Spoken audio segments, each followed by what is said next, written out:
Tous les jours, dès 16h, historiquement vôtre vous raconte l'histoire sans se la raconter.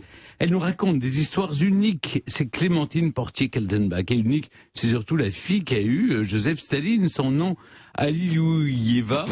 Alilouyeva. Vous avez bu de la vodka, en fait. Alilouyeva. C'est ça? Oui, c'est bien mouillé, hein, c'est ça. Du coup, moi, je me plante vous n'y aussi. arrivez pas, vous voulez que je vous le dise. Alilouyeva. Mais c'est écrit en français, c'est difficile à lire. Alilouyeva. Bon. Oui, c'était sa fille unique. Il avait deux fils aussi, hein, qui ont plutôt mal tourné d'ailleurs. Alors, elle, on l'a surnommée la petite princesse du Kremlin. Elle était vraiment la chouchoute, hein, la fifi à son pépère, quoi. La chouchoute de Staline. Et oui, il aimait beaucoup son petit moineau. Elle avait les cheveux roux, le visage grêlé de taches de rousseur. Et Staline était un père affectueux, oui. hein, vous savez. On se rend pas, il aimait son chien aussi, comme Hitler.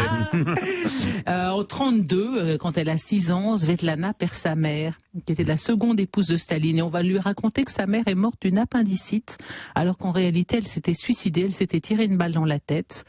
Et la malheureuse Svetlana ne découvrira cela qu'à l'âge de 20 ans, parce que comme elle faisait des études d'anglais, elle faisait un exercice de traduction dans la presse occidentale, à laquelle elle avait quand même vaguement droit. Et là, elle traduit un article de l'anglais au russe, et elle découvre complètement par hasard qu'on lui a menti, qu'en fait sa mère s'est suicidée.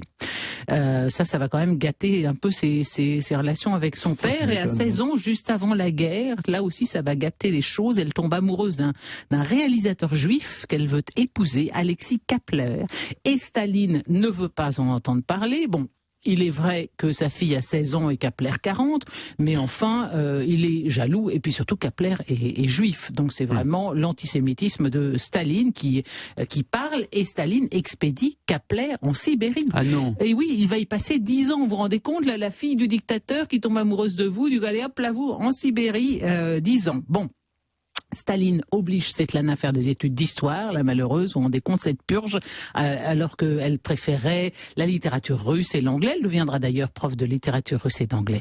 Et contre l'avis de son père en 45. Alors, premier mariage, Grigori Morozov, mariage éclair, qui fonctionne pas, qui s'achève en divorce en 47, mais il y a quand même un fils, Joseph, qui naît de ce mauvais mariage. 49, elle épouse le fils du bras droit de son papa, Yuri Zhdanov, naissance d'une petite Yekaterina et nouveau divorce. Et la même année, ça va vous parler, Stéphane. Oui. Ça va évoquer des souvenirs. Elle pose nue dans Paris Match. Non. La fille de Staline. Ah bah si, regardez, je vous invite à regarder, googlisez-la, vous allez voir. Elle est assez voluptueuse, assez pulpeuse. Enfin, c'est dingue. Se dire que Staline laisse sa fille poser nue dans Paris Match, mais parce que on voulait montrer une image un petit peu sexy de l'URSS. Hein.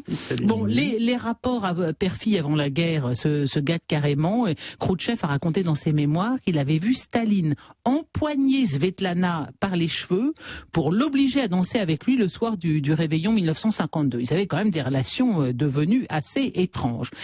Alors quand Staline meurt, bon, c'est pas facile de porter son nom. Svetlana reprend le nom de sa mère, Alilouyeva, et à la fin des années 50, bref mariage numéro 3 avec Ivan Jvanidze, un économiste. Donc on est déjà à 3 brefs mariages qui sont tombés à l'eau, et c'est là qu'arrive l'enterrement, parce qu'au début des années 60, elle tombe amoureuse à Moscou d'un Indien, un communiste indien, Brijesh Singh, et le malheureux tombe malade à Moscou, il meurt à Moscou, et donc elle saisit cette opportunité pour quitter l'URSS. Elle dit oui, vous comprenez, il faut que j'aille disperser les cendres de mon amoureux Brijesh dans le Gange. Non, il faut absolument que j'aille en Inde. On la laisse y partir, et qu'est-ce qu'elle fait? Alors elle a sans doute dispersé les cendres de son amoureux, mais elle s'est aussi réfugiée instantanément à l'ambassade des États-Unis, et là elle demande l'asile politique. Elle a alors 39 ans. Pas évident pour les Américains parce qu'on est en pleine guerre froide, donc c'est un peu le cadeau empoisonné de récupérer la fille de Staline. On l'envoie en Suisse, accompagné par un agent de la CIA pour lui poser des tas de questions. Bon.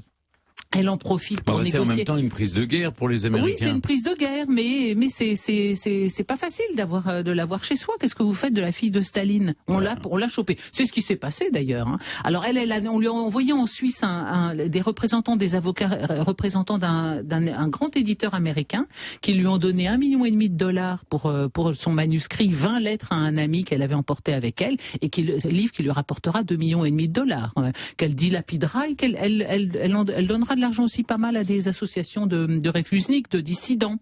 Elle arrive à New York en 67. Là, elle renie son père. Son père est un monstre. Elle compare le KGB à la Gestapo. À Princeton, elle fait son petit effet en brûlant son passeport soviétique devant la presse. Donc oui, d'une certaine manière, elle a quand même été instrumentalisée. On a communiqué autour de ça.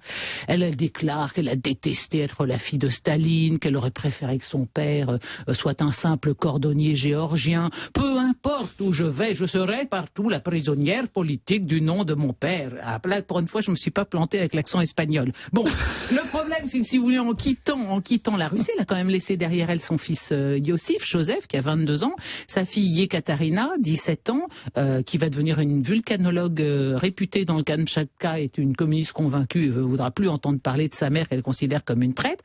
Et puis elle va avoir un troisième enfant, une fille, Olga, de son 4e et dernier mari, l'architecte William Peters, qu'elle épouse en 70. Alors du coup, elle veut plus se faire appeler ni Alioulieva, ni Staline, ni rien du tout. Elle se fait appeler Lana Peters. Alors comme avec les 3 précédents, séparation au bout de 2-3 ans. Décidément, Alioulieva, elle n'est pas faite pour la vie de femme mariée.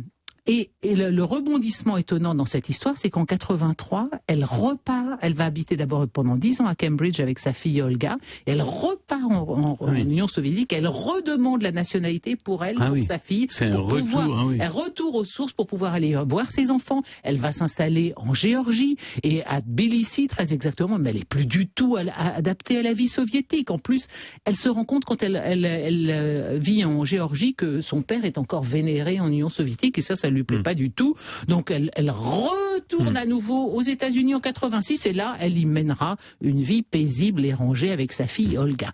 Tout de même, ce qui est touchant dans cette histoire, la conclusion, c'est que elle avait retrouvé son Alexis Kapler quand il est sorti du goulag et ils ont eu une liaison tous les deux alors que Kapler était marié et elle considérait que c'était l'homme de sa vie et tout avait fermenté à partir de ça, le refus de son père qu'elle épouse l'homme de sa vie. Sa petite fille, sa fille Olga, ne savait pas du tout qui était Staline. Elle pensait que c'était un héros, elle avait la photo, on le voyait à côté de Churchill et de Roosevelt, donc elle disait mais mon grand-père c'est l'homme qui a battu les fascistes et elle était fondée à le croire. Eh bien, croyez-le si vous voulez, la petite fille de Staline, aujourd'hui elle s'appelle Chris Evans, elle est bouddhiste et elle vend des antiquités asiatiques. Alors c'est drôle parce que je pense que ça c'était il y a 2-3 ans puisque maintenant j'ai retrouvé la photo de cette fameuse Olga, petite fille. Alors je ne sais pas si on va pouvoir la voir sur Europe1.fr, vous la chercherez. Hein, elle a l'air un peu militariste avec des armes et complètement non, ça c'est pas la petite fille, ça doit être l'arrière petite fille. C'est Olga, la fille de celle dont vous avez parlé, la fille d'Alilouieva. Ouais, je peux vous dire, il y a 10 ans, ça. Tapez Olga sur petite fille de Staline, vous allez pas être déçu du voyage. Vous restez avec nous, ma chère. Le quiz arrive. Celui qui perd aujourd'hui, direction le goulag. À tout de suite.